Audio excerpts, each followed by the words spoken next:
નમસ્કાર, હું છું અંજલિ રાવલ અને તમે જોઈ રહ્યા છો ન્યૂ ભારત ન્યૂઝ.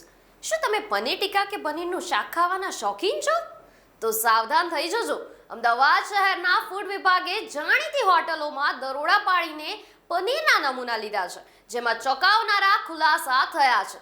બાપુનગરની એક રેસ્ટોરન્ટના પનીરમાં દૂધનું ફેટ ગાયબ હોવાનું અને તેના બદલે સસ્તું પામોલીન તેલ વપરાતું હોવાનું સામે આવ્યું છે.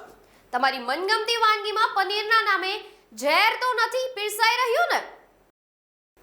અમદાવાદ મ્યુનિસિપલ કોર્પોરેશનના ફૂડ વિભાગે શહેરના સેટેલાઇટ, મણિનગર અને બાપુનગર સહિતના વિસ્તારોમાં આવેલી 9 મોટી હોટલો અને રેસ્ટોરન્ટ્સમાં તપાસ દરમિયાન સૌથી મોટો ધડાકો થયો છે. બાપુનગરની એક રેસ્ટોરન્ટમાં લેવામાં આવેલા પનીરના સેમ્પલમાં દૂધનું ફેટ હોવું જોઈએ તેના બદલે પામોલીન તેલનો ઉપયોગ થતો હોવાનું બહાર આવ્યું છે. આટલું જ નહીં, પનીરને ઘટ્ટ બનાવવા માટે તેમાં સ્ટાર્ચની ભેળસેળ થતી હોવાની પણ પ્રબળ આશંકા છે. ફૂડ વિભાગે તમામ 9 હોટલોમાંથી સેમ્પલ લઈ પૃથ્થકરણ માટે લેબોરેટરીમાં મોકલી આપ્યા છે. જો રિપોર્ટ નેગેટિવ આવશે તો આ હોટલ માલિકો સામે કાયદેસરનો સકંજો કમાશે. આવા જ સમાચાર જોવા માટે અત્યારે જ ન્યૂ ભારત ન્યૂઝને લાઇક, શેર એન્ડ સબસ્ક્રાઇબ કરો. નમસ્કાર.